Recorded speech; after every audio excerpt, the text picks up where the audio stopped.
ꯁꯤꯡꯗꯨꯁꯨ ꯈꯤꯇꯪ ꯊꯝꯕꯤꯌꯨ. ꯑꯩꯁꯦ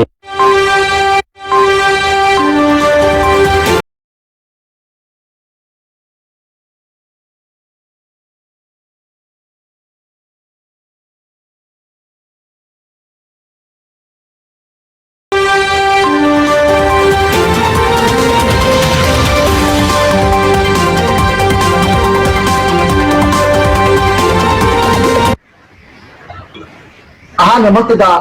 ꯃꯇꯝꯒꯤ ꯄꯥꯎꯗꯝ ꯚꯣꯏꯁ ꯑꯣꯐ ꯄꯤꯄꯜꯁꯅ ꯅꯨꯡꯇꯤꯒꯤ ꯁꯟꯗꯣꯛꯆꯕ ꯑꯗꯨꯒꯨꯝꯕ ꯊꯧꯔꯝ ꯉꯁꯤꯁꯨ ꯃꯤꯌꯥꯝꯒꯤꯗꯃꯛꯇ ꯄꯨꯗꯨꯅ ꯂꯥꯛꯆꯔꯤ. ꯉꯁꯤꯒꯤ ꯒꯦꯁ ꯑꯩꯈꯣꯏꯒꯤ ꯂꯝꯗꯝ ꯑꯁꯤꯒꯤ ꯁꯩꯁꯛꯄ ꯃꯌꯥꯝꯅꯁꯨ ꯊꯣꯏꯗꯣꯛ ꯍꯦꯟꯗꯣꯛꯅ ꯈꯪꯅꯕꯤꯔꯕ ꯔꯣꯁꯟ ꯊꯧꯗꯥꯝꯒ ꯎꯅꯖꯒꯗꯧꯔꯤꯕꯅꯤ. ꯉꯁꯤꯒꯤ ꯊꯧꯔꯝ ꯑꯁꯤ ꯔꯣꯁꯟ ꯊꯧꯗꯥꯝ ꯃꯇꯧ ꯀꯔꯝꯅ ꯁꯩꯁꯛꯄ ꯑꯃ ꯑꯣꯏꯔꯛꯈꯤꯕꯒꯦ ꯍꯥꯏꯕꯒꯤ ꯃꯇꯥꯡꯗꯨ ꯑꯩꯈꯣꯏ ꯃꯌꯥꯝ ꯄꯨꯟꯅ ꯈꯪꯃꯤꯟꯅꯁꯤ. ꯑꯍꯥꯟꯕꯃꯛꯇꯗ ꯉꯁꯤꯒꯤ ꯃꯇꯝꯒꯤ ꯄꯥꯎꯗꯝ ꯚꯣꯏꯁ ꯑꯣꯐ ꯗꯤ ꯄꯤꯄꯜꯁ ꯍꯥꯏꯕ ꯊꯧꯔꯝ ꯑꯁꯤꯗ ꯔꯣꯁꯟ ꯊꯧꯗꯥꯝꯅ ꯁꯔꯨꯛ ꯌꯥꯕꯤꯕꯒꯤꯗꯃꯛꯇ ꯍꯟꯅ ꯍꯟꯅ ꯊꯥꯒꯠꯆꯔꯤ ꯑꯃꯗꯤ ꯔꯣꯁꯟ ꯊꯧꯗꯥꯝꯕꯨ ꯇꯔꯥꯝꯅ ꯑꯣꯛꯆꯔꯤ. Thank you. ꯔꯣꯁꯟ ꯊꯧꯗꯥꯝ ꯑꯍꯥꯟꯕꯗ ꯔꯣꯁꯟ ꯊꯧꯗꯥꯝꯒꯤ ꯑꯣꯏꯕ ꯕ꯭ꯔꯤꯐ ꯏꯟꯇ꯭ꯔꯣ ꯑꯃꯇꯪ ꯃꯌꯥꯝꯗ ꯇꯧꯕꯤꯕ ꯌꯥꯒꯗ꯭ꯔꯥ? ꯑꯩ ꯇꯧꯖꯒꯦ ꯃꯌꯥꯝꯗ ꯏꯟꯇ꯭ꯔꯣ ꯇꯧꯖꯒꯦ. ꯑꯩꯒꯤ ꯃꯤꯡ ꯔꯣꯁꯟ ꯊꯧꯗꯥꯝ, ꯑꯁꯦꯡꯕ ꯊꯧꯗꯥꯝ ꯔꯣꯁꯟ. ꯑꯗꯨꯒ ꯑꯩꯒꯤ ꯍꯦꯛ ꯄꯣꯛꯂꯛꯄ ꯃꯐꯝꯅ ꯈꯨꯔꯥꯏ ꯆꯤꯡꯉꯝꯕꯝ ꯂꯩꯀꯥꯏ. ꯑꯗꯨꯒ ꯍꯧꯖꯤꯛꯅ ꯀꯣꯡꯄꯥꯜ ꯂꯥꯏꯁ꯭ꯔꯝ ꯂꯩꯀꯥꯏꯗ ꯍꯣꯡꯇꯣꯛꯑꯦ. ꯑꯗꯨꯒ ꯑꯩꯈꯣꯏ ꯏꯆꯤꯟ ꯏꯅꯥꯎ ꯑꯩꯈꯣꯏ ꯇꯔꯦꯠꯅꯦ. ꯇꯔꯦꯠꯁꯤꯗ ꯅꯨꯄꯤ 3 ꯅꯨꯄꯥ 4. ꯑꯩꯅ ꯈ꯭ꯋꯥꯏ ꯇꯣꯟꯕꯅ ꯂꯥꯁ. ꯑꯗꯨꯒ ꯕꯕꯥꯒꯤ ꯃꯤꯡꯅ ꯊꯧꯗꯥꯝ ꯅꯟꯗꯕꯥꯕꯨ ꯁꯤꯡ. ꯑꯗꯨꯒ ꯏꯃꯥꯒꯤ ꯃꯤꯡꯅ ꯊꯧꯗꯥꯝ ꯑꯣꯡꯕꯤ ꯆꯟꯗ꯭ꯔꯃꯨꯈꯤ ꯗꯦꯕꯤ. ꯑꯗꯨꯒ ꯑꯩ ꯍꯧꯖꯤꯛꯃꯛꯀꯤ ꯑꯣꯏꯅ ꯒ꯭ꯔꯦꯖꯨꯑꯦꯁꯟ 2016ꯗ ꯂꯣꯏꯁꯤꯟꯖꯔꯛꯈ꯭ꯔꯦ. ꯑꯗꯨꯒ ꯃꯈꯥ ꯇꯥꯕ ꯃꯥꯁꯇꯔꯗꯤ ꯑꯩ ꯇꯧꯖꯔꯤ ꯍꯧꯖꯤꯛꯃꯛꯀꯤꯗꯤ. ꯑꯣꯀꯦ. ꯑꯗꯣ ꯔꯣꯁꯟ ꯊꯧꯗꯥꯝꯒꯤ ꯏꯆꯤꯜ ꯏꯅꯥꯎ ꯀꯌꯥ ꯁꯨꯕ, ꯑꯗꯨꯒ ꯏꯃꯥꯒꯤ ꯃꯤꯡꯅ ꯀꯔꯤ ꯀꯧꯕ, ꯄꯥꯕꯨꯡꯒꯤ ꯃꯤꯡꯅ ꯀꯔꯤ ꯀꯧꯕ ꯑꯃꯇꯪꯒ ꯃꯌꯥꯝꯗ ꯊꯝꯕꯤꯌꯨ. ꯑꯩꯈꯣꯏ ꯏꯆꯤꯟ ꯏꯅꯥꯎ 8ꯅꯦ. ꯑꯩꯅ ꯏꯔꯣꯏꯔꯨꯕ, ꯅꯨꯄꯥ 3 ꯅꯨꯄꯤ 3. ꯑꯗꯨꯒ ꯕꯕꯥꯒꯤ ꯃꯤꯡꯅ ꯊꯧꯗꯥꯝ ꯅꯟꯗꯕꯥꯕꯨ ꯁꯤꯡ. ꯑꯗꯨꯒ ꯏꯃꯥꯒꯤ ꯃꯤꯡꯅ ꯊꯧꯗꯥꯝ ꯑꯣꯡꯕꯤ ꯆꯟꯗ꯭ꯔꯃꯨꯈꯤ ꯗꯦꯕꯤ. ꯑꯣꯀꯦ. ꯌꯥꯝ ꯅꯨꯡꯉꯥꯏꯖꯩ. ꯔꯣꯁꯟꯅ ꯏꯁꯩꯁꯦ ꯍꯧꯔꯛꯈꯤꯕꯁꯦ, ꯏꯁꯩ ꯁꯛꯄꯒꯤ ꯏꯊꯤꯜ ꯑꯃ ꯂꯥꯛꯈꯤꯕꯁꯦ ꯀꯔꯝꯕ ꯃꯇꯝꯗꯒꯤ ꯍꯥꯏꯇꯥꯔꯦꯀꯣ, ꯀꯔꯝꯕ ꯃꯇꯝꯗꯒꯤ ꯂꯥꯛꯈꯤꯕꯅꯣ? ꯑꯗꯨꯒ ꯏꯁꯩꯁꯦ ꯏꯁꯥꯅ ꯁꯛꯆꯅꯤꯡꯕꯗꯒꯤ ꯁꯛꯄ ꯍꯧꯈꯤꯕ꯭ꯔꯥ, ꯅꯠꯇ꯭ꯔꯒꯅ ꯏꯃꯥ ꯄꯥꯕꯨꯡꯅ ꯏꯁꯩ ꯄꯥꯝꯖꯕꯗꯒꯤ ꯏꯁꯩ ꯁꯛꯇꯕ ꯌꯥꯗꯦ ꯍꯥꯏꯗꯅ ꯏꯁꯩ ꯁꯛꯍꯟꯈꯤꯕꯒꯤ ꯑꯗꯨꯒꯨꯝꯕ ꯂꯩꯕ꯭ꯔꯥ? ꯃꯌꯥꯝꯗ ꯈꯤꯇꯪ ꯊꯝꯕꯤꯌꯨ. ꯑꯩꯁꯦ ꯒ꯭ꯌꯥꯟ ꯇꯥꯔꯛꯄ, ꯑꯩꯅ ꯀ꯭ꯂꯥꯁ KG ꯀꯥꯔꯛꯄ ꯃꯇꯥꯡ, ꯅꯔꯁꯔꯤ KG ꯀꯥꯔꯛꯄ ꯑꯗꯨꯋꯥꯏ ꯃꯇꯝꯗꯒꯤ ꯑꯩꯁꯦ ꯏꯁꯩ ꯁꯛꯄꯗꯤ ꯍꯧꯖꯔꯛꯑꯦ. ꯑꯗꯨ ꯇꯁꯦꯡꯅ ꯍꯥꯏꯔꯒꯗꯤ ꯐꯦꯃꯤꯂꯤꯒꯤ ꯀꯩꯅꯣꯗꯒꯤ ꯕꯕꯥ ꯃꯃꯥꯅ ꯏꯁꯩ ꯁꯛꯄ ꯌꯥꯗꯦ ꯍꯥꯏꯕꯒꯤ ꯑꯗꯨꯗꯒꯤ ꯁꯛꯈꯤꯕꯗꯤ ꯅꯠꯆꯗꯦ. ꯑꯩ ꯑꯗꯨꯝ ꯏꯁꯩ ꯅꯣꯡꯃꯥꯏ, ꯗ꯭ꯔꯃꯥ, ꯀꯩ ꯍꯥꯏꯅꯤ, ꯑꯗꯨꯝ ꯁꯨꯝꯕꯁꯤꯗ ꯌꯥꯝ ꯊꯋꯥꯏ ꯌꯥꯎꯕꯁꯤ ꯄꯤꯛꯏꯉꯩꯗ ꯑꯗꯨꯝ ꯑꯣꯏꯖꯔꯦ. ꯑꯗꯨꯒ ꯅꯣꯡꯃꯁꯤꯒꯤ ꯇꯁꯦꯡꯕ ꯋꯥꯔꯤꯁꯨ ꯌꯥꯝ ꯅꯨꯡꯁꯤꯕ ꯋꯥꯔꯤ ꯍꯥꯏꯇꯥꯔꯦ. ꯁꯤ ꯁꯝꯂꯞꯅ ꯂꯤꯖꯔꯛꯀꯦ. ꯑꯩꯈꯣꯏꯒꯤ ꯃꯃꯥꯅꯦ, ꯑꯗꯒꯤ ꯑꯩꯈꯣꯏ ꯏꯆꯦ ꯁꯤꯡꯒ ꯑꯩꯈꯣꯏ ꯁꯨꯝ ꯂꯤꯂꯥ ꯌꯦꯡꯕ ꯆꯠꯄꯁꯤꯗ ꯅꯣꯡꯃ ꯂꯤꯂꯥ ꯌꯦꯡꯐꯝꯁꯤꯗ ꯀꯩꯅꯣ ꯇꯧꯔꯝꯕ, ꯁꯔꯁꯇꯤꯒꯤ ꯃꯦꯗꯜ ꯑꯃꯈꯛ ꯇꯥꯔꯝꯕ ꯍꯥꯏꯇꯥꯔꯦ, ꯄꯩꯁꯥꯒ ꯂꯣꯏꯅꯅ. ꯑꯗꯨꯒ ꯇꯥꯔꯝꯕꯁꯤꯗ ꯑꯩꯅ ꯃꯃꯥꯁꯤꯗ ꯀꯩꯅꯣꯝ ꯇꯥꯔꯦ ꯍꯥꯏꯕ ꯃꯇꯝꯗ, ꯑꯦꯃ ꯁꯤꯗꯤ ꯀꯩꯅꯣ ꯌꯦꯡꯉꯨꯅꯦꯅ ꯌꯦꯡꯀꯥꯟꯁꯤꯗ ꯁꯔꯁꯇꯤ ꯃꯦꯗꯜ ꯑꯣꯏ ꯂꯩꯔꯝꯃꯦ. ꯑꯗꯩꯗꯤ ꯀꯃꯥꯏꯅ ꯇꯧꯒꯦꯗ, ꯑꯗꯩ ꯁꯔꯁꯇꯤꯁꯦ ꯑꯩꯅ ꯈꯨꯟꯖꯜꯂꯛꯑꯦ, ꯄꯩꯁꯥꯗꯨꯁꯨ ꯑꯗꯨꯝ ꯂꯧꯁꯜꯂꯛꯑꯦ. ꯂꯧꯔꯒ ꯑꯩꯈꯣꯏ ꯃꯥꯅ ꯑꯗꯨꯝꯕꯗꯣ ꯂꯥꯏꯒ ꯀꯩꯅꯣ ꯇꯧꯔꯝꯕꯅꯤꯅ ꯅꯨꯡꯒ ꯀꯩꯅꯣꯝ ꯊꯝꯃꯝꯃꯨ ꯀꯥꯏꯅ ꯇꯧꯔꯒ ꯑꯗꯨꯃꯥꯏꯅ ꯊꯝꯃꯝꯕꯁꯨ ꯊꯝꯃꯝꯃꯦ. ꯑꯗꯨꯒ ꯑꯗꯨꯒꯤꯁꯦ ꯄꯨꯔ ꯂꯥꯛꯑꯦ. ꯑꯗꯨꯒ ꯑꯩꯁꯦ ꯅꯣꯡꯉꯥꯟꯕꯗꯒꯤ ꯀꯃꯥꯏꯅ ꯇꯧꯒꯦꯗ, ꯃꯄꯥ ꯆꯥꯅꯔꯨꯕ ꯍꯥꯏꯒꯗ꯭ꯔꯥ, ꯑꯩꯁꯦ ꯈꯧ ꯄꯣꯝ ꯂꯩꯔꯝꯃꯦ. ꯈꯧ ꯄꯣꯝ ꯂꯩꯔꯝꯕꯗꯒꯤꯗꯤ ꯑꯩꯁꯦ ꯑꯗꯨꯝ ꯈꯔ ꯀꯨꯏꯅꯗꯤ ꯑꯗꯨꯝ ꯅꯥꯔꯦ. ꯀꯗꯥꯏꯗꯅꯣ ꯍꯥꯏꯁꯦ? ꯆꯍꯤꯁꯦ ꯑꯩ ꯁꯨꯝ ꯈꯟꯕꯗ 5-6 ꯑꯗꯨꯋꯥꯏꯃꯨꯛꯀꯤ ꯆꯥꯡꯗꯗꯤ ꯑꯣꯏꯔꯗ꯭ꯔꯥꯅ ꯈꯜꯂꯦ. ꯌꯥꯝ ꯉꯟꯅ ꯑꯩꯒꯤ ꯂꯝꯁꯤꯗ ꯆꯪꯉꯛꯈ꯭ꯔꯦ ꯍꯥꯏꯇꯥꯔꯦꯅꯦꯀꯣ. ꯈꯔ ꯑꯗꯨꯝ ꯅꯧꯅ ꯆꯪꯉꯛꯈ꯭ꯔꯦ. ꯑꯗꯨꯒ ꯑꯗꯨꯃꯥꯏꯅ ꯇꯧꯔꯒ ꯑꯩꯁꯦ ꯅꯥꯔꯨꯔꯒ ꯍꯧꯒꯠꯂꯛꯄꯗꯒꯤ ꯑꯩꯁꯦ ꯏꯁꯩ ꯁꯛꯅꯤꯡꯉꯦꯅ ꯑꯗꯨꯃꯥꯏꯅ ꯇꯧꯔꯒ ꯑꯗꯨꯝ ꯑꯩꯒꯤ ꯕꯕꯥꯒꯤ ꯃꯌꯥꯝꯕ, ꯑꯍꯟꯒꯤ ꯃꯆꯥꯅꯨꯄꯥ ꯍꯥꯏꯇꯥꯔꯦ, ꯗꯗꯥ ꯆꯧꯕ, ꯑꯩꯈꯣꯏꯅ ꯗꯥꯆꯧꯕ ꯀꯧꯋꯦ ꯏꯌꯥꯝꯕꯁꯦ ꯁꯤꯒꯤ ꯃꯃꯥꯟꯅꯕꯒꯤ ꯀꯩꯅꯣ ꯃꯌꯥꯝ ꯑꯃꯈꯛ ꯏꯁꯩ ꯑꯣꯖꯥꯅꯦꯅ ꯃꯥꯅ ꯍꯥꯏꯔꯛꯄꯗꯩꯗꯤ ꯑꯩꯅ ꯏꯁꯩ ꯇꯝꯅꯤꯡꯉꯦ ꯍꯥꯏꯃꯟꯕꯗꯒꯤꯁꯨ ꯃꯥꯅ ꯑꯩꯒꯤ ꯏꯁꯩ ꯁꯛꯅꯤꯡꯕꯗꯨꯗ ꯌꯥꯝꯅ ꯑꯩꯉꯣꯟꯗ ꯁꯞꯄꯣꯔꯠ ꯍꯦꯟꯅ ꯇꯧꯕꯤꯔꯒ ꯑꯩ ꯑꯣꯖꯥꯁꯤꯡ ꯃꯅꯥꯛꯇ ꯄꯨꯕꯤꯔꯒ ꯑꯗꯨꯃꯥꯏꯅ ꯇꯧꯔꯒ ꯏꯁꯩ ꯇꯝꯕꯁꯦ ꯍꯧꯔꯛꯈꯤꯕꯅꯤ. ꯅꯨꯡꯉꯥꯏ ꯑꯗꯣ ꯔꯣꯁꯟꯁꯦ ꯏꯁꯩꯒꯤ ꯂꯝꯁꯤꯗ ꯍꯥꯏꯕ ꯇꯥꯔꯦ ꯏꯁꯩꯁꯦ ꯇꯁꯦꯡꯅ ꯏꯁꯩꯒꯤ ꯂꯝꯁꯤꯗ ꯆꯪꯉꯛꯈꯤꯕ ꯍꯥꯏꯇꯥꯔꯦꯅꯦꯀꯣ ꯏꯁꯩ ꯁꯛꯑꯒꯦ ꯍꯥꯏꯗꯅ ꯆꯪꯉꯛꯈꯤꯕ ꯃꯇꯝꯁꯤ ꯑꯩꯈꯣꯏꯒꯤ ꯏꯁꯩ ꯇꯝꯕ ꯍꯧꯔꯛꯈꯤꯕ ꯍꯥꯏꯕ ꯇꯥꯔꯦꯅꯦꯀꯣ ꯇꯝꯕ ꯍꯧꯔꯛꯈꯤꯕꯗꯒꯤꯅ ꯉꯁꯤ ꯐꯥꯎꯕꯒꯤ ꯂꯝꯕꯤꯁꯤꯗꯩꯁꯤꯗ ꯔꯣꯁꯟꯗ ꯊꯦꯡꯅꯈꯤꯕ ꯑꯋꯥꯕ ꯅꯨꯡꯉꯥꯏꯕ ꯃꯌꯥꯝꯗꯣ ꯃꯌꯥꯝꯗ ꯈꯤꯇꯪ ꯁꯤꯌꯔ ꯇꯧꯕꯤꯕ ꯌꯥꯒꯗ꯭ꯔꯥ ꯍꯥꯏꯗꯤ ꯀꯩꯅꯣꯁꯤꯡꯁꯨ ꯄꯟꯕꯤꯔꯝꯃꯣ ꯍꯥꯏꯗꯤ ꯆꯍꯤ ꯀꯌꯥ ꯁꯨꯔꯛꯄ ꯑꯗꯨꯋꯥꯏꯗꯒꯤ ꯏꯁꯩ ꯇꯝꯕ ꯍꯧꯔꯛꯈꯤꯕꯅꯣ ꯑꯗꯨꯒ ꯉꯁꯤ ꯐꯥꯎꯁꯤꯗꯒꯤ ꯂꯥꯛꯏꯕ ꯖꯔꯅꯤꯁꯤꯗ ꯍꯥꯏꯐꯦꯠꯇꯪ ꯑꯋꯥ ꯅꯨꯡꯉꯥꯏ ꯍꯥꯏꯕ ꯇꯥꯔꯦꯅꯦꯀꯣ. ꯑꯩꯁꯦ ꯏꯁꯩꯁꯦ ꯇꯁꯦꯡꯅꯃꯛ 2000ꯗꯒꯤ ꯏꯁꯩ ꯇꯝꯕ ꯍꯧꯔꯛꯈꯤꯕꯅꯦ. ꯑꯗꯨꯒ 2000ꯗ ꯏꯁꯩ ꯇꯝꯕ ꯍꯧꯔꯛꯑꯦ ꯑꯗꯨꯒ ꯏꯁꯩ competition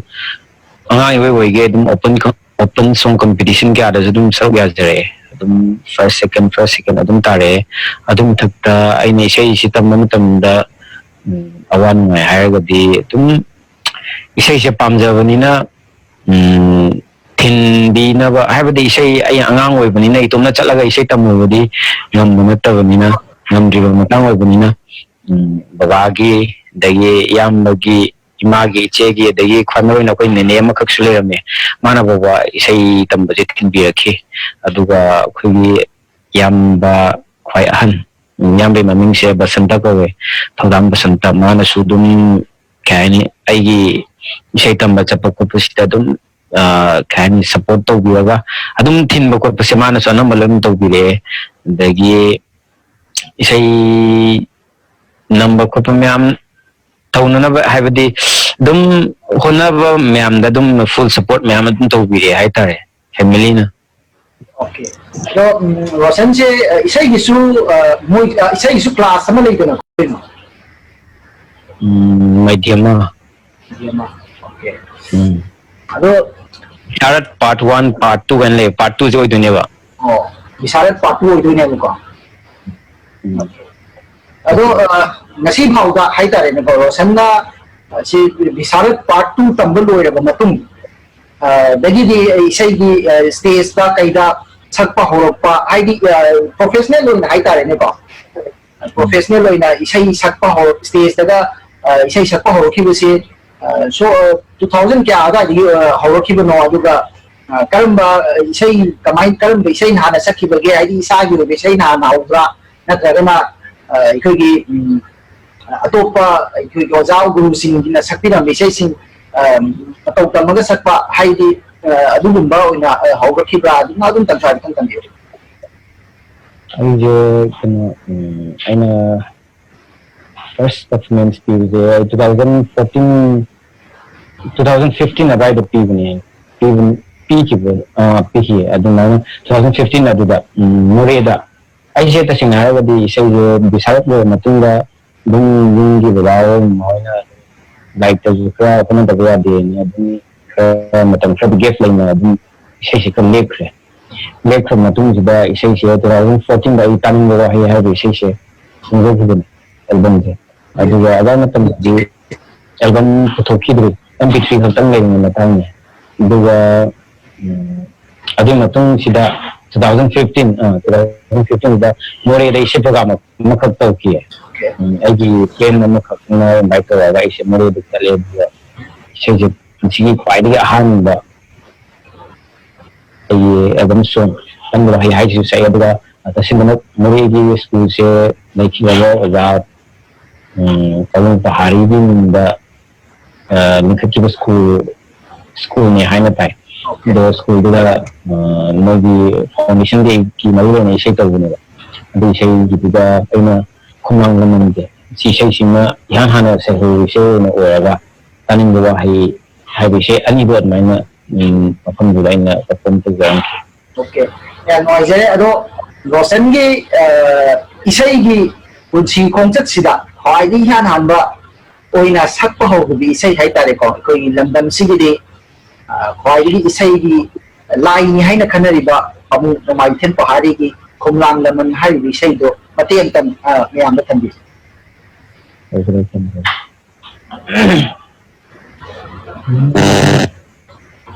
Hey ma Manipur,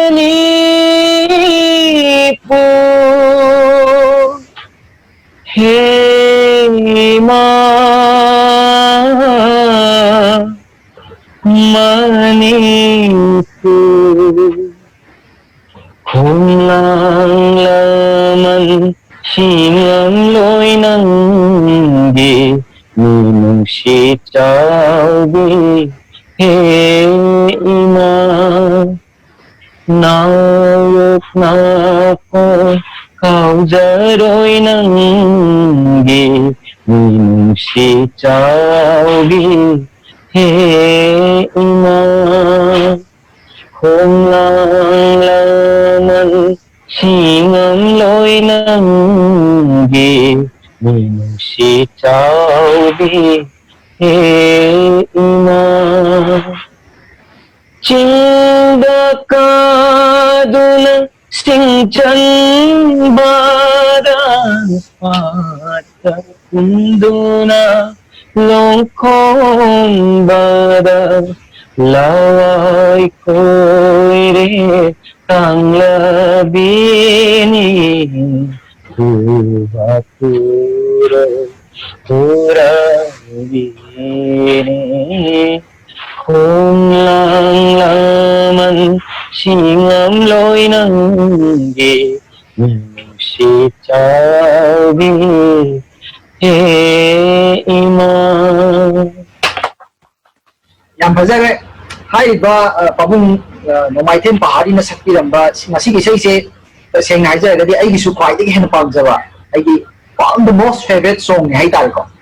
yang fazai ado Roshan ki ahamba music album oina phongkiba isaise ngasai music album oina phongbase masigi hairibi album sida kana na cast tawbuno haidi kana na main role oguno haidi hero na kana no heroine na kana haidi tan khami yaba ꯑꯩꯒꯤ ꯇꯥꯅꯤꯡꯕ ꯋꯥꯍꯩ ꯍꯥꯏꯔꯤꯕ ꯏꯁꯩ ꯇꯧꯐꯝꯁꯤꯗ ꯑꯩꯒꯤ ꯌꯥꯝꯅ ꯑꯩꯉꯣꯟꯗꯁꯨ ꯌꯥꯝꯅ support ꯇꯧꯕꯤꯔꯛꯄ ꯃꯥꯒꯤ ꯏꯆꯦꯁꯤꯒꯤ ꯊ꯭ꯔꯨꯗꯒꯤ ꯇꯧꯐꯝꯁꯤꯁꯨ ꯅꯝꯕ ꯐꯪꯈꯤꯕꯅꯤ ꯍꯥꯏꯅ ꯍꯥꯏꯖꯒꯦ. ꯏꯆꯦꯁꯤ ꯃꯔꯤꯅꯥ ꯂꯩꯁꯥꯡꯕꯝ ꯑꯗꯨꯒ ꯑꯦꯜꯕꯝ ꯑꯁꯤꯗ ꯍꯦꯔꯣ ꯀꯨꯝꯃꯤꯁꯤꯅ IP ꯈꯥꯕ ꯑꯩꯈꯣꯏꯅꯤ ꯐꯪꯈꯤꯕꯅꯤ. ado ningsangingaisida haiba music album sigi isai sisu maya aina sum akoisu yam tajai haitare ko masigi isai sin matam amada yamna mayam popular oikiba yamna mayam mafam khudin ta tana gi isai ma dum oi haitare ko ado ningsangingaisida isai sisu mate amtang man gyo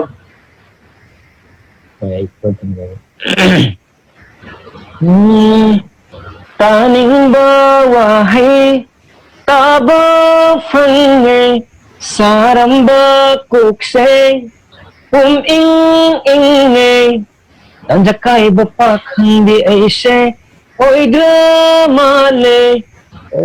manjarak amla taibang da thokare taningba wahai taba fange saramba kukse inge nithirabi mai thondo mokpagi khonjeldo khongthangi mai kairo thammoigi maroldo nithirabi mai thondo mokpagi khonjeldo khongthangi mai kairo thammoigi maroldo aitagini khanbara aibu ngauhalle nushibana aibu latna bedare nushibina aibu nushibire aningba wahai taba fange saramba kokse Okay. Yang mazay. Yang taba, yang nungayba, adugumba, isay niya, haitare ko. Yang matando niya, popular o isay niya, yang madung tanay kiba, haitare ko. Popular o isay niya. Wari isu nungaydi, malag sida, kitang ay ko isay niya, kasi niya, haitare ko. Rosan da, hanggang kasi yang casual work question ni ko. Isay da, kitang haitare. Rosan na kung sida, kwa ay di pamza, si Karino, ay di, posak ko ay ama ito ay Rosan ni punsi da kwai di pamza ba ay tare ꯑꯩꯅ ꯇꯧꯔ ꯄꯥꯝꯖꯕ ꯍꯥꯏꯇꯥꯔꯒꯗꯤ ꯃꯤꯉꯣꯟꯗ ꯌꯥꯝꯅ ꯅꯨꯡꯁꯤꯕ ꯍꯥꯏꯗꯤ ꯃꯤꯉꯣꯟꯗ ꯅꯨꯡꯁꯤꯕ ꯊꯣꯛꯄ ꯄꯤꯛꯆꯔ ꯐꯥꯎꯕ ꯍꯥꯏꯕꯗꯤ ꯃꯤꯒꯤꯗꯃꯛꯇ ꯌꯥꯝꯅ ꯑꯗꯨꯝ ꯇꯁꯦꯡꯅ ꯑꯗꯨꯝ ꯂꯣꯏꯅꯕ ꯇꯤꯟꯅꯕ ꯑꯣꯏꯇꯥꯔꯒꯁꯨ ꯁꯥꯎꯅꯕ ꯐꯅꯌꯥꯝ ꯂꯩꯇꯥꯔꯒꯗꯤ ꯑꯗꯨꯝ ꯌꯥꯝꯅ ꯅꯨꯡꯁꯤꯅꯅ ꯑꯗꯨꯝ ꯂꯣꯏꯅꯕ ꯑꯃꯥꯏꯅ ꯑꯗꯨꯝ ꯄꯥꯝꯃꯦ ꯍꯥꯏꯇꯥꯔꯦ ꯑꯩ ꯅꯨꯡꯁꯤꯅꯕ ꯌꯥꯝꯅ ꯑꯗꯨꯝ ꯁꯥꯎꯅꯕ ꯂꯩꯇꯅ ꯑꯗꯨꯝ ꯅꯨꯡꯁꯤꯅꯔ ꯂꯩꯕꯗꯣ ꯑꯗꯨ ꯌꯥꯝ ꯄꯥꯝꯃꯦ ꯍꯣꯏ ꯑꯗꯨ ꯃꯊꯪꯁꯤꯗꯤ ꯀꯩ ꯍꯥꯏꯇꯥꯔꯦ ꯆꯥꯕ ꯊꯛꯄꯗ ꯑꯃꯨꯛ ꯂꯥꯛꯀꯦꯀꯣ ꯔꯣꯁꯟꯅ ꯈ꯭ꯋꯥꯏꯗꯒꯤ ꯄꯥꯝꯖꯕ ꯏꯟꯁꯥꯡꯁꯤ ꯀꯔꯤ ꯑꯩ ꯈ꯭ꯋꯥꯏ ꯄꯥꯝꯖꯕꯁꯦ ꯆꯅꯥ ꯀꯥꯡꯍꯧꯒ ꯆꯝꯐꯨꯠꯀ ꯆꯅꯥ ꯊꯣꯡꯕꯒ ꯆꯝꯐꯨꯠꯀ ꯑꯣꯀꯦ ꯑꯗꯒꯤ ꯋꯥꯔꯜꯁꯤꯗ ꯍꯥꯏꯇꯥꯔꯦꯀꯣ ꯋꯥꯔꯜꯁꯤꯗ ꯂꯩꯕ ꯀꯟꯇ꯭ꯔꯤ ꯃꯌꯥꯝꯁꯤꯗ ꯋꯥꯔꯜꯁꯤꯗ ꯂꯩꯕ ꯀꯟꯇ꯭ꯔꯤ ꯃꯌꯥꯝꯁꯤꯗ ꯔꯣꯁꯟꯅ ꯈ꯭ꯋꯥꯏꯗꯒꯤ ꯄꯥꯝꯖꯕ ꯀꯟꯇ꯭ꯔꯤ ꯆꯠꯅꯤꯡꯕ ꯀꯟꯇ꯭ꯔꯤ ꯂꯩꯅꯤꯡꯕ ꯀꯟꯇ꯭ꯔꯤꯁꯤ ꯀꯔꯝꯕ ꯀꯟꯇ꯭ꯔꯤꯅꯦ ꯑꯩ ꯁꯤꯌꯣꯜꯗ ꯌꯥꯝ ꯆꯠꯅꯤꯡꯉꯤ ꯁ꯭ꯄꯦꯟ ꯁꯤꯌꯣꯜꯗ ꯁꯤꯌꯣꯜ ꯑꯣꯀꯦ ꯑꯣꯀꯦ ꯁꯤꯌꯣꯜꯁꯨ ꯌꯥꯝꯅ ꯐꯖꯕ ꯌꯥꯝ ꯅꯨꯡꯉꯥꯏꯕ ꯃꯐꯝꯅꯦ ꯑꯩꯁꯨ ꯆꯠꯂꯨꯗ꯭ꯔꯤ ꯆꯠꯄꯕꯨꯗꯤ ꯑꯗꯣ ꯀꯩ ꯍꯥꯏꯅꯤ ꯔꯣꯁꯟꯅ ꯑꯩꯈꯣꯏꯒꯤ ꯁꯨꯃꯥꯏꯅ ꯁꯤꯡꯒꯔ ꯑꯃ ꯑꯣꯏꯅꯕ ꯍꯣꯠꯅꯔꯛꯄ ꯃꯇꯝꯗ ꯁꯩꯁꯛꯄ ꯑꯃ ꯑꯣꯏꯅꯕ ꯍꯣꯠꯅꯔꯛꯄ ꯃꯇꯝꯗ ꯔꯣꯁꯟꯅ ꯇꯧꯈꯤꯕ ꯍꯣꯠꯅꯖꯈꯤꯕ ꯍꯥꯏꯗꯤ ꯑꯗꯨꯒꯨꯝꯕꯒꯤ ꯂꯝꯕꯤ ꯈꯔ ꯃꯥꯏ ꯄꯥꯛꯄ ꯁꯩꯁꯛꯄ ꯑꯃ ꯑꯣꯏꯅꯕ ꯍꯣꯠꯅꯔꯛꯄ ꯃꯇꯝꯗ ꯆꯪꯈꯤꯕ ꯃꯆꯥꯛꯁꯤꯡ ꯍꯥꯏꯇꯥꯔꯦꯀꯣ ꯍꯣꯠꯅꯈꯤꯕꯒꯤ ꯃꯑꯣꯡꯁꯤꯡꯗꯣ खरा थंबियो हाइता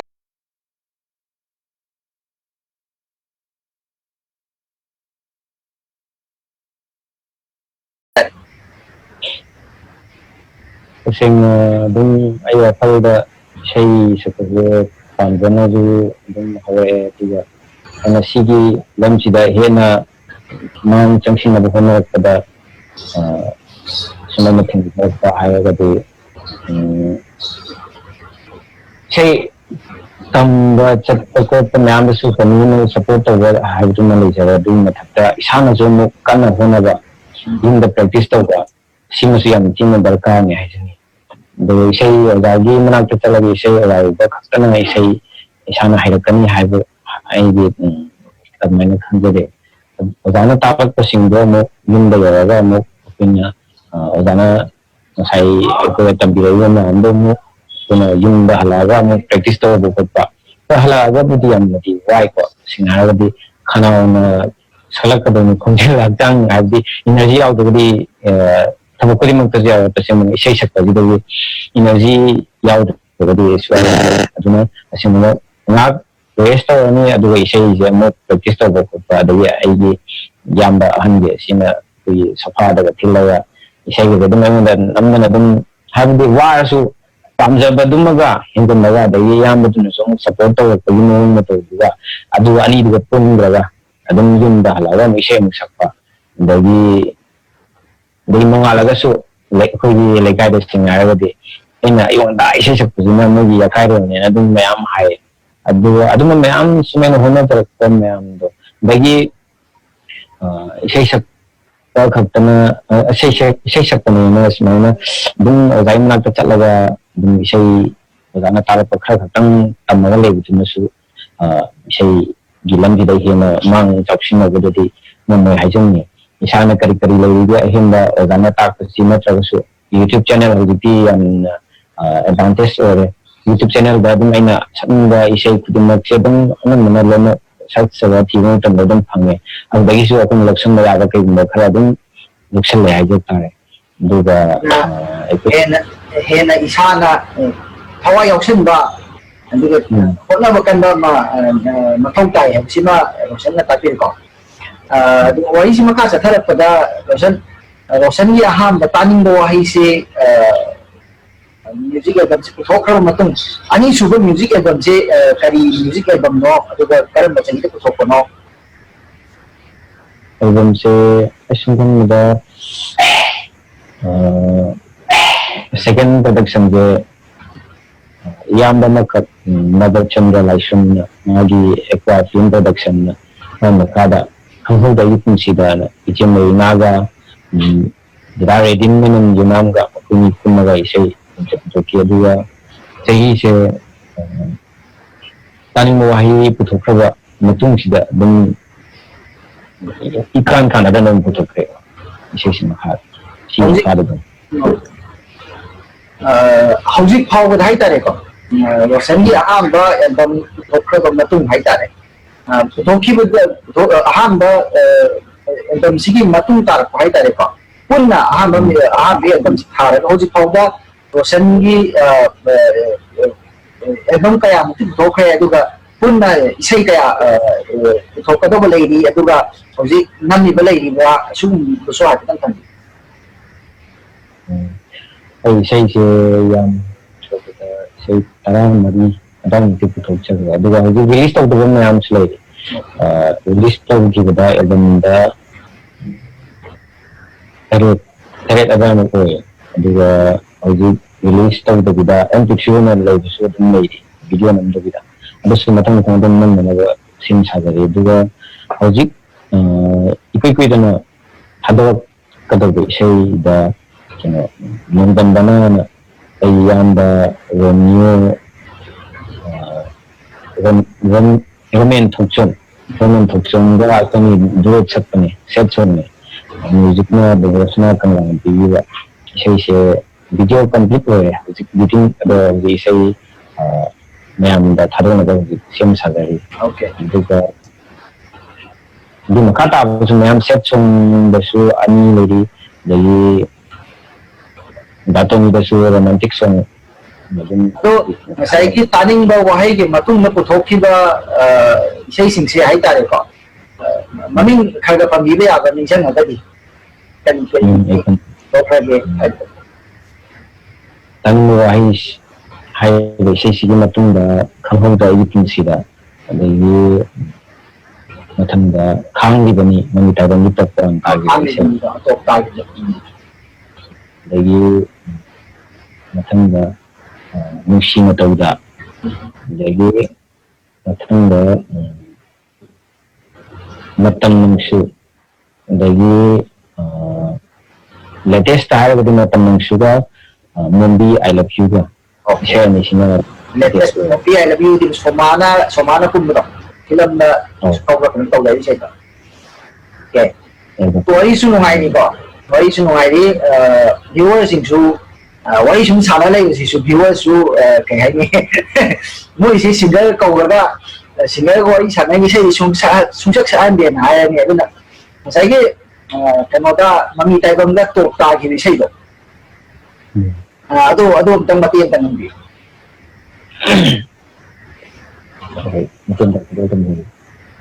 ꯑꯩꯒꯤ ꯈꯪꯂꯤꯕꯅꯤ ꯍꯥꯏꯕ ꯏꯁꯩꯁꯤ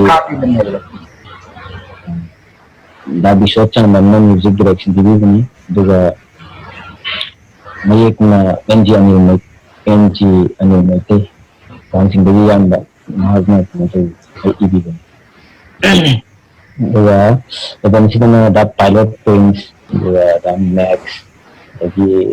ꯏꯆꯟꯅꯨꯄꯤ ꯗꯣꯂꯤꯒꯨꯝꯕ ꯃꯈꯣꯏ ꯑꯍꯨꯝꯅ ꯑꯦꯛ ꯇꯧꯈꯤ ꯏꯁꯩ ꯃꯇꯦꯛ ꯑꯃꯇꯪ ꯄ꯭ꯂꯦ ꯇꯧꯖꯒꯦ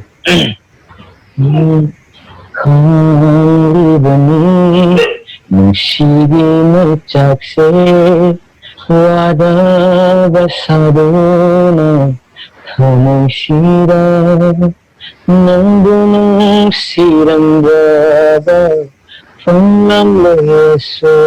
ꯐꯕ ꯃꯩꯆꯥꯛꯁꯦ ꯍꯧꯔꯛꯂꯤꯕ ꯃꯤꯠꯂꯨꯒꯤ ꯄꯤꯔꯥꯡꯁꯦ ꯁꯤꯟꯊꯗꯕ ꯑꯣꯏꯌꯨ Mafangdade haurakliba mitlugi pirang se cinthadaba oyo mafangdade kaibani nungsigi may chakse wada pasaduna kanusida. Okay, yang fazay. Yan mo aja, mag-wari si makasa third hay tari ni ko. Project si Rosen si na sa khamba ay sakpa hay tari ko. Ay sakpa mo di ore. Adu lakado ni ba future da hay tari ko tungda kari tawdi hay na khali tuga kari taw ragadi ay kari ken ay pak ma oy kadage habdu kitang kambi. Ay isaysimadi dun sige ay na CGW dun saan aduga loinaraga chappa yaba kaguma thaba ama tonganda sata kaguma thaba ama khatamgi tawbani haina haibige. Okay. Ado future da kari tawge na khanbiri hoji haidi isay nataba atopa isay sina professional oina laigire site ta haitari site ta kari tawbininda lay loina na sagi koi Manipur gi saisa pa maka ko khakang natana atopa national gi oga competition sing sikudam boina haya kanda Indian Idol sarigama digi laiba mayam se participate tawbagi wakhan laibiba kamai tawna haitatan thambi. Ay Manipur kagtama-tama pa na talaga may competition so ay yawin na yung sabi mo lang gawin ito may ako na sulit sa rin dun hindi sa inyo ang dun practice tayo na dun isudin tayo ado ay dun sabi ay matang sana ba kayo mahit lak matang na so dun ay dun competition kita ayaw sa dun okay may pa po di yaw ay di koy Manipur da khatang natana sugi koi countries da tari India gi mapang puding magta sakhangan mangam na gi da magtadi kasi nga koi national gi ba competition sing se yaw magmathaw tai hai si rosan su tambili ko makata kasi koi gi rosan gi isay gi lambi sila kumatanda koi gi rosan na stage da isay sakpa follow pa matanda isay sakling yung manunda digi sugmo matam sida koi babok sing dagi lakpa reaction sing si adum phajaba reaction su yaw ngani team su yaw ngani sugmo mayam challenges mayam se kamai to ga face to we have dun ta than tasing mo maigo da thawa mo to tawa di dun positive negative sidi compulsory ne tasing aga da ado stage ta aina sakul thok na tanda adum yam appreciate to bira pa law to ko pa dun yam thing ne ga tongan da site ta dun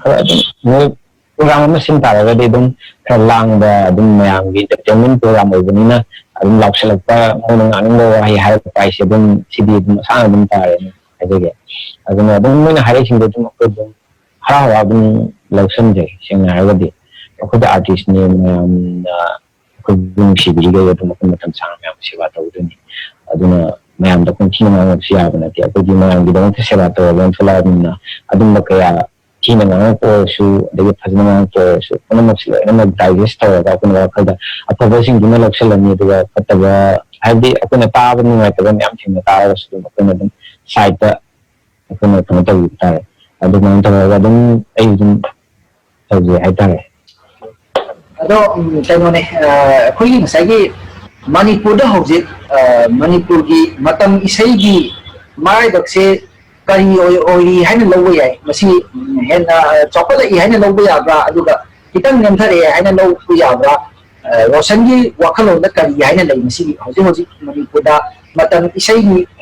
mai dakse ai tare ko tasengna haragadi thaina hojikka yengnaba matamda thaina nadi yamna magun laibadi henba na khanjai hanadi akogi laiwai khaba jasing amadi ariba jasing akogi laibasingse akogi matamdadi singer ama lakpa matamda welcome se habde akogi tonganba mi ama lakpagi tapta yamna tawba mawangda yamna hojik tawde habagi wate nachde tawdabu thaina na henna magun hen laibuna tawe aduga hojikka kitangdi dum khenabdi ore adu isai sakpa mayam laibagi changdi nong magi yamdi hen kale singer mas yam kala se pamnadaba mi amata laina tabwa ana khande adum singer se mai habdi han mama pasina su mai mata sing dia su atapa singer ka leidana isai sagal ko pamyam ubuda sai tazu chetam ni gana habdi wakala lai using the hojiti expose tor paduna eba kala khande aduna singer se asuki matik hojiti taptam sunang kale YouTube to isai makal makal hamse ham taw hangi ado sing sei singer di yang kale tabu kenodi yang hinkalapta habdi maya urapta lai braina ai haise wai sino ai ko ma chida rosan isai ani disakti ga isai ani sakha ji mayam se mu se mu tar ge ngai le dan du ne na rosan gi kwadi gi pam ja bai tare rosan he khorap pa de gi na ngasi pau da si sa pe khorap pa de gi na ngasi pau da kwadi gi pam ja na sakhiba hai tare ba kitang khoida ja na sakhiba ऐसी मदी सही मैं का सुसु am phajai music ka susu am phajai kai na khallaga sakhi bi sai tang ha ta sakhi sei aina isana sakta ni na la no pudi dum no lem sakre recording di ado मैं am bude sun aina मैं am da tahan dum bai ga ab मैं khantala ga sakta ga no ikui kui dana release ta ga matam nang show music devotional ka na di ga saya siapa kamu udah jalan mana yang ya ijib kajar kan aku ni kami yang kita saya sudah mungkin tentang sukses ya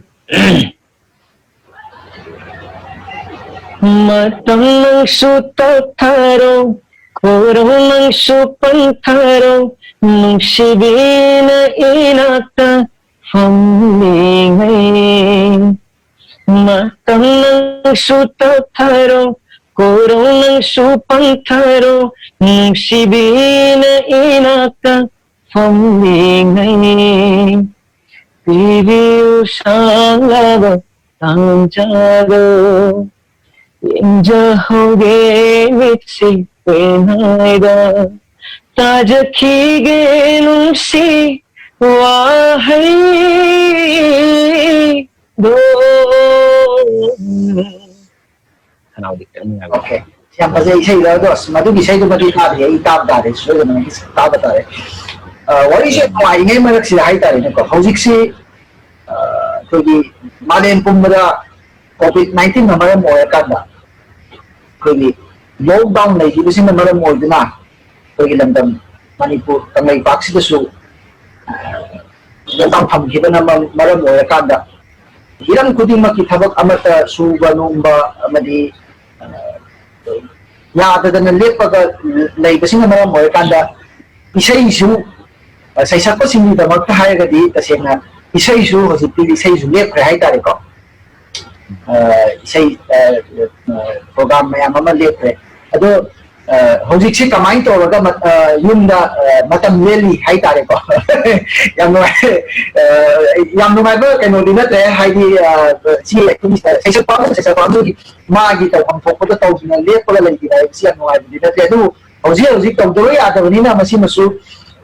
tahu tu ya ada ni na ikut yunda lagi si macam kamai tu kan macam kamai tu dah lendi di hai sini kan kami Mafan sutok ya ada ni na dum sing harga di star maker apps CG ni di yang karena apps ni na aja star maker sudah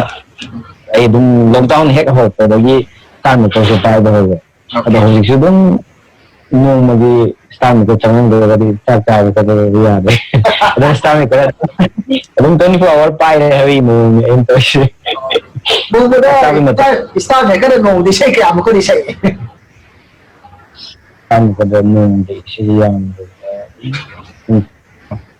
30-muꯛꯀꯗꯤ ꯁꯛꯑꯝꯒꯅꯤꯅ ꯈꯜꯂꯦ 30 ꯍꯦꯜꯂꯝꯕ ꯌꯥꯏ ꯍꯥꯏꯕꯗꯤ ꯁ꯭ꯇꯥꯔꯃꯤꯛꯀꯗ family ꯃꯌꯥꯝ ꯈꯥꯏꯗꯣꯛꯑꯦ family ꯃꯌꯥꯝꯁꯤ ꯑꯗꯨꯝ ꯑꯩꯈꯣꯏꯅ ꯆꯪꯕ ꯃꯇꯝꯗ ꯑꯗꯨꯝ ꯃꯣꯏꯅ ꯌꯥꯝꯅ ꯁꯦꯛꯁꯤꯡ ꯑꯗꯨꯝ ꯅꯨꯡꯁꯤꯕꯤꯕ ꯍꯥꯏꯒꯗ꯭ꯔꯥ ꯃꯈꯣꯏꯅ ꯀ꯭ꯌꯨ ꯇꯧ ꯏꯁꯩ ꯁꯛꯑꯣ ꯈꯣꯠꯂꯣꯅ ꯍꯥꯏꯔꯛꯄꯗ ꯑꯗꯨꯝ ꯁꯛꯇꯕꯗꯨꯁꯨ ꯉꯝꯗꯕꯅꯤꯅ ꯑꯗꯨꯝ ꯋꯥꯔꯦ ꯍꯥꯏꯕꯁꯨ ꯌꯥꯔꯨꯗꯕ ꯑꯗꯨꯅ ꯑꯗꯨꯝ ꯀ꯭ꯌꯨ ꯇꯧꯁꯜꯂꯒ ꯑꯗꯨꯝ ꯏꯁꯩ ꯑꯗꯨꯃꯥꯏꯅ ꯑꯗꯨꯝ ꯁꯛꯑꯦ ꯍꯥꯏꯇꯥꯔꯦ. Okay. Ado matang wang sidi kitang kay haytare ko. Kitang hangda su ya wang ne do sa pamalay nga sila hangdo di. Kuigi isay se haujikan da hayte haujiki matam na saknari isay bi mayek sing haytare ko. Matam amada yamna liga ba na to ko. Yamna liga na to ba kitang sige haujiki mamang matam kay mamang haytare ko. Saknarandi isaygi mayeksim sigi train se hongakpa haitare masi kamai tawbajano Roshan Hoy da su dum lakpa jala koigi ngasaygi mayek se haitare ko isaygi mayek se koigi matam amada saam basi la hojik matam se saknari basiga ahom mama lai si kani ne ana kandi Sehingga dum masih dum generation amadai generation amada sum hongpagi matung ina dum hongpane na haisage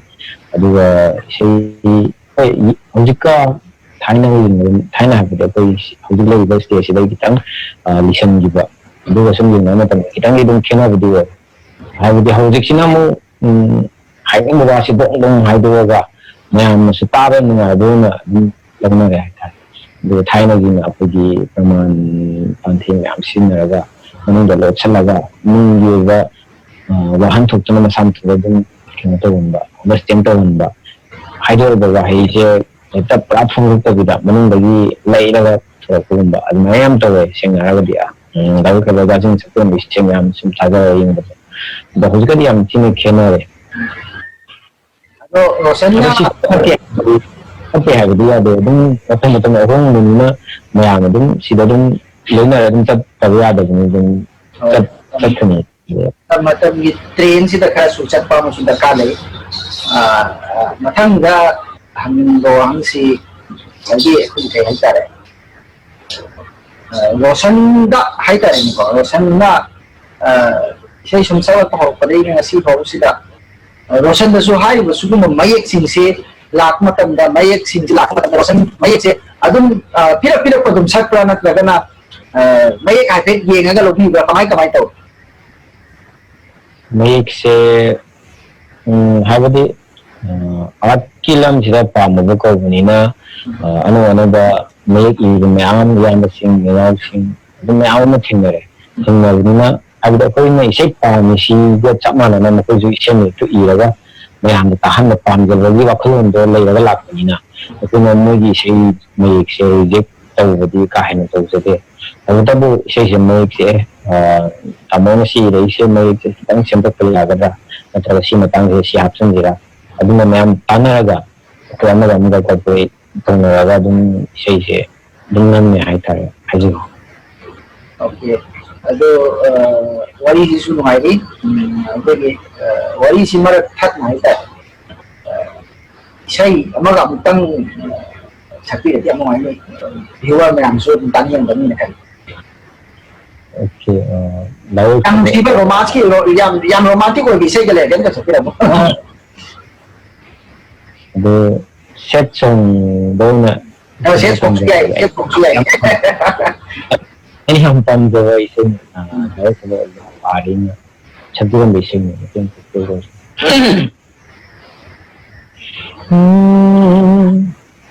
mayo kanglava ashagi pamelda karegi khaluri mohona anu mayo kanglava ashagi pamelda करेगी खलरे नौहुना अमो मयाई कल्लबा नुंशिगी हो मयाई कल्लबा नुंशिगी हो ikut makna taklora bana ikut makna taklora bana capte glaba putning hakchani karigi amuk ningsing lure karigi amuk ningsing lure thamoy pandraba minuto mayo kanglaba ashagi pamelda karegi khalure nauhuna amo Fazay, say, Fazayes. Ang CV sa ni matanduli, evergreen na haitari. Matanduli yung huwag na sipaw, kiniro sila, at maya na tana ragalay ba, at sakna ragas, hona ragalay, makalya dun may siya niya Fazay haitari ko. Ano, matandalak sa ning ba, wang si, kuigi,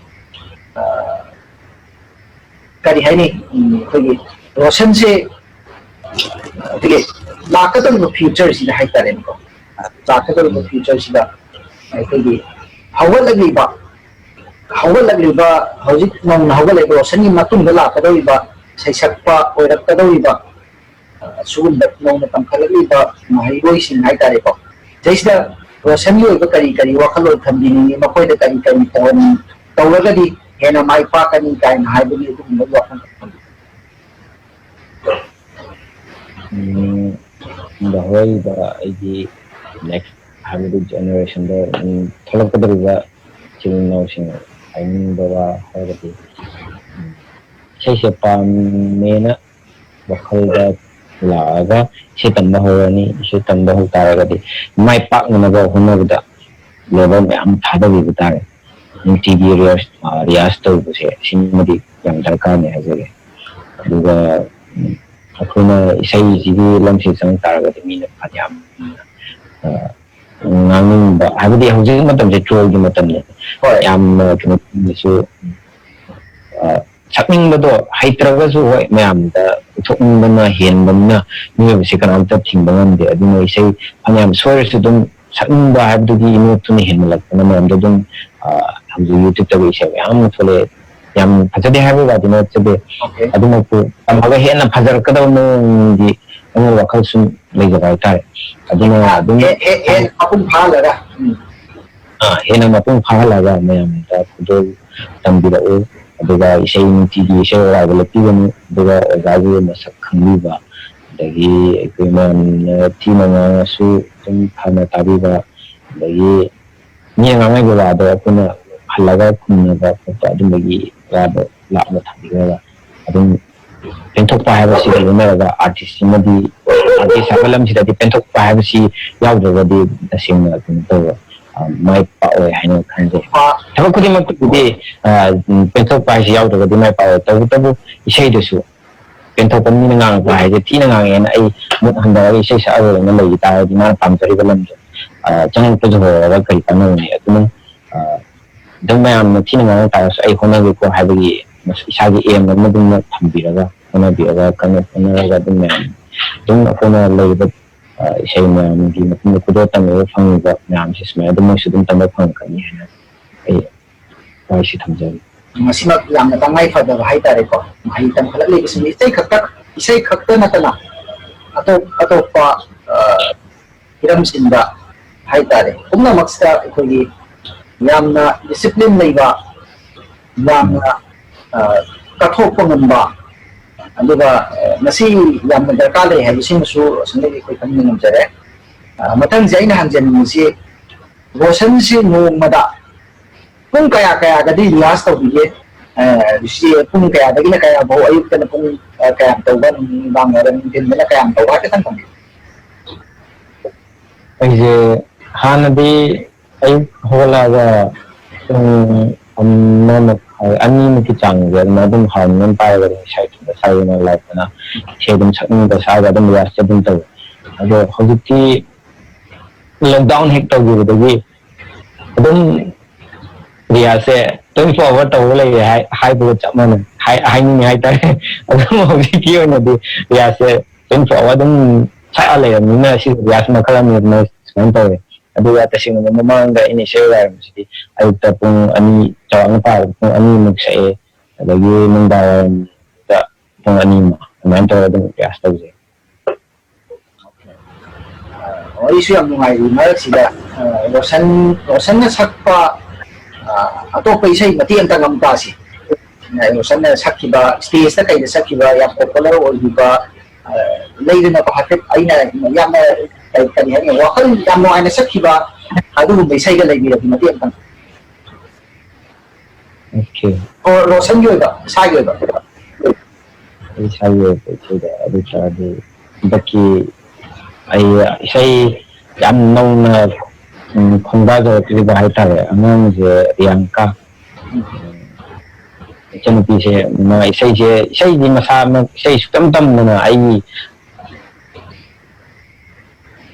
musical night ꯑꯃꯈꯛ ꯄꯥꯡꯊꯣꯛꯈꯤ ꯑꯗꯨꯗ ꯏꯁꯩꯁꯤ ꯃꯥ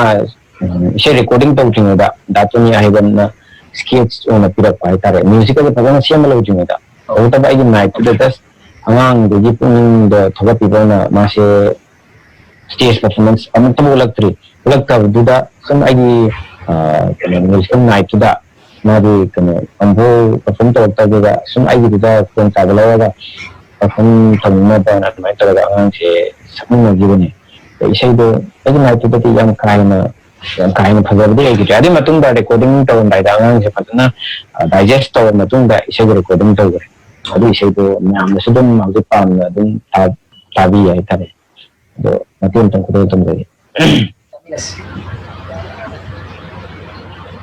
ꯊꯦꯡꯅꯈꯤꯕ ꯃꯇꯝꯗꯤ ꯆꯍꯤ ꯐꯥꯗꯧꯔꯦ ꯅꯨꯄꯥ ꯊꯣꯛꯄ ꯅꯠꯇꯧꯗꯤ ꯁꯨꯛꯎ ꯎꯗꯔꯤ ꯇꯧꯅꯤꯡꯉꯦ ꯃꯤ ꯑꯩꯍꯥꯛꯁꯨ ꯉꯝꯗ ꯇꯧꯔꯤꯅꯤ नुपा थोकना कोई खाएगी खंजरी बनी होंगलकद्रा बनी नुक्सीवा हेदो हाजर नंगी से मतम बनी हाइगे खली हाय ngमदे नतना करीनु खंदे तौरी से नंग है कुबगा कनारोय ओइरोय हौजिक्ति अइगिनि हाइबदो लैजरे अय्याबा ngमलोय हाइरेदो नंगदि अइगि ओइदोइनि ओके ओके अनौबा सी आई सी सही सही ताजरे या कनोगी सुमाना कुंबा फिल्म अमदसु यावबि सही ने से ताजरे या नौबदा लांग मै माइबा देगी हजि नहा सिंग या पाम्बा दु मकल गी से मने वारो बिबि आदरे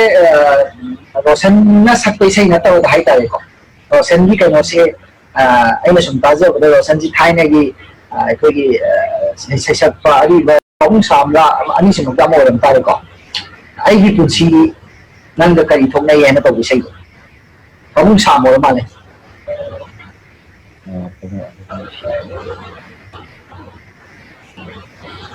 ꯑꯩꯒꯤ ꯄꯨꯟꯁꯤ ꯅꯪꯒ ꯀꯔꯤ ꯊꯣꯛꯅꯩ ꯇꯧꯕ इसे आई फजनदी कनो हाजर मते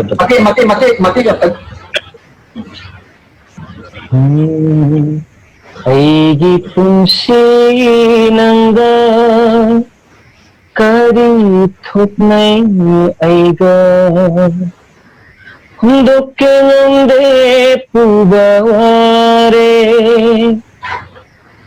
ꯑꯩꯒꯤ ꯄꯨꯟꯁꯤ ꯅꯪꯒ ꯀꯔꯤ ꯊꯣꯛꯅꯩ ꯑꯩꯒ ꯍꯨꯟꯗꯣꯛꯀꯦ ꯉꯝꯗꯦ ꯄꯨꯕ ꯋꯥꯔꯦ ꯆꯠꯂꯨꯅꯦ ꯄꯨꯛꯅꯤꯡ ꯋꯥꯈꯜꯒꯤ ꯀꯪꯌꯥꯗ ꯅꯤꯡꯁꯤꯡꯂꯝꯃꯤ ꯇꯥꯗ꯭ꯔꯕ ꯂꯝꯗ ꯑꯩꯒꯤ ꯄꯨꯟꯁꯤ ꯅꯪꯒ Kari thoknai aiga hundokke ngamde pubare hundokke ngamde pubare. Thank you. Thagachari ado matamsu loisilakpana maram oiraga hainingba mayam amadi lehoni ba hangningba mayam amasu lehoni ado matamna amuk purakpa haibaduni ko ado loisilakpasida loisanda aina hanajaningbasi hojik lamdamsida malem punamakta haitare ko COVID-19 corona virus na maram oirakanda lockdown tawdana masi mayamse loinamak lainari haitare tawningba chaningba mayam ama tawba ngamdana chatpa ngamdana lainari haitare masigi matanga corona virus si matanga rosenna lebak miyamda kan thambiningbage haibutong tan thambi ꯑꯩꯈꯣꯏꯒꯤ ꯂꯝꯗꯝꯁꯤꯗꯁꯨ ꯍꯥꯏꯗꯤ ꯃꯌꯥꯝꯁꯦ ꯁꯔꯀꯥꯔꯅ ꯄꯤꯔꯤꯕ ꯂꯩꯉꯥꯛꯅ ꯄꯤꯔꯤꯕ ꯀꯩꯅꯣ ꯃꯌꯥꯝꯁꯦ ꯆꯠꯅ ꯄꯊꯥꯞ ꯃꯌꯥꯝꯁꯦ ꯉꯥꯛꯅ ꯆꯠꯀꯗꯕ ꯈꯣꯠꯀꯗꯕ ꯃꯌꯥꯝꯁꯦ ꯈꯤꯇꯪ ꯍꯥꯏꯗꯤ ꯃꯌꯥꯝꯗ ꯊꯝꯕꯤꯅꯤꯡꯕ ꯍꯥꯏꯇꯥꯔꯦꯅꯦ ꯑꯗꯨꯒꯨꯝꯕ ꯋꯥꯍꯩ ꯈꯔꯗꯪ ꯏꯁꯥ ꯐꯅ ꯂꯩꯕ ꯑꯁꯦ ꯌꯥꯝ ꯗꯔꯀꯥꯔ ꯑꯣꯏ ꯍꯥꯏꯖꯒꯦ ꯑꯗꯨꯅ ꯆꯥꯕ ꯊꯛꯄ ꯃꯇꯝꯗ ꯐꯖꯅ ꯆꯦꯛꯁꯤꯟꯕꯤꯌꯨ ꯑꯗꯨꯒ ꯍꯧꯖꯤꯛ ꯃꯅꯤꯄꯨꯔꯗꯁꯨ ꯃꯁꯤꯡꯁꯦ ꯑꯁꯨꯛꯀꯤ ꯃꯇꯤꯛ ꯌꯥꯝꯈꯠꯂꯛꯏꯁꯦ ꯃꯄꯥꯟꯗꯒꯤ ꯆꯪꯉꯛꯄ ꯏꯆꯤꯜ ꯏꯅꯥꯎꯁꯤꯡ ꯑꯅꯝꯕꯕꯨꯗꯤ ꯑꯣꯏ ꯑꯗꯨꯃꯛꯄꯨ ꯃꯈꯣꯏꯕꯨꯁꯨ ꯑꯩꯈꯣꯏꯅ ꯍꯟꯊꯅ ꯌꯦꯡꯕ ꯌꯥꯗꯦ ꯌꯥꯝꯅ ꯅꯨꯡꯉꯥꯏꯇꯕ ꯃꯑꯣꯡꯗ ꯃꯣꯏꯗ ꯀꯩꯅꯣ ꯇꯧꯕꯤꯕ ꯌꯥꯗꯦ ꯑꯗꯨꯅ ꯑꯩꯈꯣꯏꯁꯨ ꯌꯥꯔꯤꯕ ꯃꯈꯩ ꯍꯧꯖꯤꯛ ꯒꯣꯔꯃꯦꯟꯅ ꯄꯤꯔꯤꯕ ꯔꯨꯜꯁ ꯃꯌꯥꯝꯁꯦ ꯑꯩꯈꯣꯏꯅ ꯑꯗꯨꯝ ꯀꯩꯅꯣ ꯆꯠꯅꯕ ꯉꯥꯛꯅ ꯆꯠꯄꯤꯕ ꯍꯥꯏꯇꯥꯔꯦ ꯉꯥꯛꯅ ꯆꯠꯄꯤꯔꯒ ꯌꯨꯝꯗ ꯃꯄꯥꯟ ꯀꯥ ꯍꯦꯟꯅ ꯊꯣꯛꯄꯤꯗꯕ ꯃꯌꯥꯝ ꯄꯨꯟꯕ ꯈꯣꯠꯄ ꯃꯌꯥꯝꯁꯤ ꯈꯔ ꯑꯗꯨꯝ ꯇꯣꯛꯄꯤꯌꯨ ꯍꯥꯏꯅꯤꯡꯉꯤ ꯑꯗꯨꯒ ꯆꯥꯕ ꯊꯛꯄꯗꯁꯨ ꯆꯤꯟꯖꯥꯛꯁꯤ ꯌꯥꯝꯅ ꯀꯩꯅꯣ ꯀꯥꯝꯕꯤꯗꯕ ꯑꯩꯈꯣꯏ ꯏꯃ꯭ꯌꯨꯟ ꯁꯤꯁꯇꯦꯝꯁꯦ ꯈꯔ ꯀꯟꯅ ꯂꯩꯅꯅꯕꯒꯤꯗꯃꯛꯇ ꯏꯁꯥꯅ ꯑꯗꯨꯝ ꯀꯦꯌꯔ ꯂꯧꯖꯗ ꯇꯥꯔꯒꯗꯤ ꯂꯥꯏꯅꯥꯁꯦ ꯑꯗꯨꯝ ꯂꯥꯛꯑꯣꯏ ꯍꯥꯏꯅꯤꯡꯉꯥꯏ ꯍꯥꯏꯕꯗꯤ ꯑꯩꯈꯣꯏꯗꯁꯨ ꯌꯧꯔꯛꯑꯣꯏ ꯍꯥꯏꯅꯤꯡꯉꯥꯏ ꯂꯩꯇꯦ ꯑꯗꯩ ꯂꯥꯛꯄ ꯈꯛꯇꯅ ꯅꯥꯅꯤ ꯍꯥꯏꯕ ꯂꯩꯇꯦ ꯑꯗꯨꯅ ꯏꯁꯥꯅꯕꯨ ꯀꯩꯒꯨꯝꯕ ꯁꯤꯁꯦ ꯏꯁꯥꯗ ꯅꯨꯡꯉꯥꯏꯇꯕ ꯀꯤꯕ ꯐꯥꯎꯕꯤꯔꯒꯗꯤ ꯃꯌꯥꯝꯅꯁꯨ ꯑꯗꯨꯝ ꯆꯦꯛꯁꯤꯟꯅ ꯂꯩꯕꯤꯌꯨ ꯃꯄꯥꯟ ꯊꯣꯛꯄꯤꯒꯅꯨ ꯑꯗꯨ ꯑꯗꯨꯝ ꯃꯌꯥꯝ ꯅꯨꯡꯁꯤꯅ ꯄꯥꯎ ꯐꯥꯎꯅꯕ ꯈꯣꯠꯄ ꯄꯥꯝꯃꯒꯁꯨ ꯐꯣꯟꯗ ꯑꯣꯏꯅ ꯄꯥꯎ ꯐꯥꯎꯅꯕꯤꯌꯨ ꯎꯅꯕ ꯈꯣꯠꯄ ꯆꯠꯄ ꯈꯣꯠꯄꯁꯦ ꯂꯦꯞꯄꯤꯕ ꯍꯥꯏꯅ ꯍꯥꯏꯖꯒꯦ ꯉꯁꯤꯒꯤ ꯑꯩꯈꯣꯏꯒꯤ ꯊꯧꯔꯝꯁꯤꯕꯨ ꯌꯦꯡꯕꯤꯔꯤꯕ ꯚꯤꯌꯨꯋꯔꯁꯤꯡ ꯊꯥꯒꯠꯆꯔꯤ ꯂꯣꯏꯅꯅ ꯃꯇꯝ ꯃꯇꯝꯒꯤ ꯄꯥꯎꯗꯝ ꯚꯣꯏꯁ ꯑꯣꯐ ꯄꯤꯄꯜꯁꯅ ꯃꯇꯝ ꯃꯇꯝꯒꯤ ꯑꯣꯏꯕ ꯄꯥꯎꯁꯤꯡ ꯃꯇꯝ ꯃꯇꯝꯒꯤ ꯑꯣꯏꯕ ꯊꯧꯗꯣꯛ ꯋꯥꯊꯣꯛꯁꯤꯡ ꯃꯇꯝ ꯃꯇꯝꯒꯤ ꯑꯣꯏꯕ ꯆꯥꯅꯕ ꯄ꯭ꯔꯣꯒ꯭ꯔꯥꯝꯁꯤꯡ ꯄꯨꯗꯨꯅ ꯂꯥꯛꯆꯒꯦ ꯉꯁꯤꯒꯤ ꯑꯣꯏꯅꯗꯤ ꯑꯩꯈꯣꯏꯒꯤ ꯃꯇꯝ ꯃꯇꯝꯒꯤ ꯄꯥꯎꯗꯝ ꯚꯣꯏꯁ ꯑꯣꯐ ꯄꯤꯄꯜꯁꯅ ꯄꯥꯡꯊꯣꯛꯆꯔꯤꯕ ꯊꯧꯔꯝ ꯑꯁꯤ ꯉꯁꯤꯒꯤ ꯑꯣꯏꯅꯗꯤ ꯉꯁꯤ ꯃꯇꯥꯡ ꯑꯁꯤꯗ ꯂꯣꯏꯁꯤꯟꯖꯔꯦ ꯂꯣꯏꯅꯅ ꯂꯣꯏꯁꯤꯜꯂꯛꯄꯗ ꯔꯣꯁꯟ ꯊꯧꯗꯥꯝ ꯑꯩꯈꯣꯏꯒꯤ ꯆꯤꯜꯂꯕ ꯃꯇꯝ ꯀꯌꯥ ꯀꯥꯏꯊꯣꯛꯄꯤꯗꯨꯅ ꯉꯁꯤꯒꯤ ꯑꯩꯈꯣꯏꯒꯤ ꯚꯣꯏꯁ ꯑꯣꯐ ꯗꯤ ꯄꯤꯄꯜꯁ ꯃꯇꯝ ꯃꯇꯝꯒꯤ ꯄꯥꯎꯗꯝꯅ ꯄꯨꯊꯣꯛꯆꯕ ꯑꯁꯤꯒꯨꯝꯕ ꯊꯧꯔꯝ ꯑꯁꯤꯗ ꯑꯗꯣꯝꯒꯤ ꯆꯤꯜꯂꯕ ꯃꯇꯝ ꯀꯌꯥ ꯀꯥꯏꯊꯣꯛꯄꯤꯗꯨꯅ ꯁꯔꯨꯛ ꯌꯥꯕꯤꯕꯒꯤꯗꯃꯛꯇ ꯑꯩꯈꯣꯏꯒꯤ ꯃꯥꯏꯀꯩꯗꯒꯤ ꯑꯃꯨꯛꯀ ꯍꯟꯅ ꯊꯥꯒꯠꯆꯔꯤ ꯊꯦꯡꯛ ꯌꯨ ꯁꯣ ꯃꯆ ꯑꯩꯕꯨꯁꯨ ꯁꯨꯃꯥꯏꯅ ꯑꯩꯒ ꯋꯥꯔꯤ ꯁꯥꯟꯅꯕꯒꯤ ꯇꯥꯟꯖꯥ ꯄꯤꯕꯤꯕꯁꯦ ꯌꯥꯝꯅ ꯊꯥꯒꯠꯆꯔꯤ ꯑꯃꯗꯤ ꯍꯧꯖꯤꯛ ꯑꯩꯒꯤ ꯋꯥꯔꯤ ꯁꯥꯟꯅꯕꯒꯤ ꯈꯨꯗꯣꯡꯆꯥꯕ ꯄꯤꯕꯤꯔꯤꯕ ꯌꯨꯇ꯭ꯌꯨꯕ ꯆꯦꯅꯦꯜ ꯑꯁꯤꯕꯨꯁꯨ ꯂꯥꯏꯛ ꯁꯕꯁꯀ꯭ꯔꯥꯏꯕ ꯁꯤꯌꯔ ꯇꯧꯕꯤꯌꯨ ꯃꯌꯥꯝꯗꯒꯤ ꯉꯁꯤ ꯍꯥꯏꯖꯒꯦ ꯑꯃꯗꯤ ꯃꯇꯝ ꯁꯥꯡꯅ ꯃꯌꯥꯝꯒꯤ ꯁꯦꯕꯥ ꯇꯧꯕ ꯉꯝꯕ ꯑꯣꯏꯍꯟꯕꯤꯌꯨ ꯍꯥꯏꯅ ꯍꯥꯏꯖꯒꯦ ꯊꯦꯡꯛ ꯌꯨ ꯑꯔꯣꯏꯕꯗ ꯔꯣꯁꯟ ꯊꯧꯗꯥꯝꯕꯨ ꯍꯟꯅ ꯊꯥꯒꯠꯆꯔꯤ ꯂꯣꯏꯅꯅ ꯔꯣꯁꯟ ꯊꯧꯗꯥꯝꯒꯤ ꯇꯨꯡꯗ ꯂꯥꯛꯀꯗꯧꯔꯤꯕ ꯊꯕꯛ ꯊꯧꯔꯝ ꯈꯨꯗꯤꯡꯃꯛꯇ ꯃꯥꯏ ꯄꯥꯛꯄ ꯑꯣꯏꯕꯤꯌꯨ ꯍꯥꯏꯅ ꯃꯇꯝ ꯃꯇꯝꯒꯤ ꯄꯥꯎꯗꯝ ꯚꯣꯏꯁ ꯑꯣꯐ ꯄꯤꯄꯜꯁꯀꯤ ꯃꯥꯏꯀꯩꯗꯒꯤ ꯍꯟꯅ ꯍꯥꯏꯖꯔꯤ ꯂꯣꯏꯅꯅ ꯂꯥꯛꯀꯗꯕ ꯍꯤꯔꯝ ꯈꯨꯗꯤꯡꯃꯛꯁꯦ ꯃꯤꯊꯣꯏꯕ ꯃꯤꯍꯦꯟꯕ ꯄꯤꯅꯕꯤꯔꯁꯅꯨ ꯍꯥꯏꯅ ꯍꯥꯏꯖꯔꯤ ꯊꯦꯡꯛ ꯌꯨ ꯉꯁꯤꯒꯤ ꯑꯣꯏꯅꯗꯤ ꯃꯇꯥꯡ ꯑꯁꯤꯗ ꯑꯩꯈꯣꯏꯒꯤ ꯊꯧꯔꯝ ꯑꯁꯤ ꯂꯣꯏꯁꯤꯟꯖꯔꯤ ꯑꯩꯈꯣꯏꯒꯤ ꯊꯧꯔꯝ ꯑꯁꯤ ꯃꯇꯝ ꯃꯇꯝꯒꯤ ꯑꯣꯏꯕ ꯄꯥꯎ ꯃꯇꯝ ꯃꯇꯝꯒꯤ ꯑꯣꯏꯕ ꯊꯧꯗꯣꯛ ꯋꯥꯊꯣꯛꯁꯤꯡꯒꯤ ꯄꯥꯎꯁꯤꯡ ꯑꯩꯈꯣꯏ ꯂꯝꯗꯝ ꯑꯁꯤꯒꯤ ꯁꯛꯅꯥꯏꯔꯕ ꯀꯌꯥꯒꯤ ꯃꯄꯥꯎ ꯄꯨꯗꯨꯅ ꯂꯥꯛꯆꯒꯦ channel aigi YouTube channel matam-matamgi paudam amadi Facebook ki page matam-matamgi paudam bu like share amadi subscribe to biduna channel amadi aigi page asibu support to view mayam gidamakta matam-matamgi paudam voice of peoples na mayam gidamakta puduna laksege makhal mathelgi thoram kaya miteng tadum laibiu ngasigi lamakta di kainanawa yathang nizani. Thank you all. Thank you, Rosan. Yeah.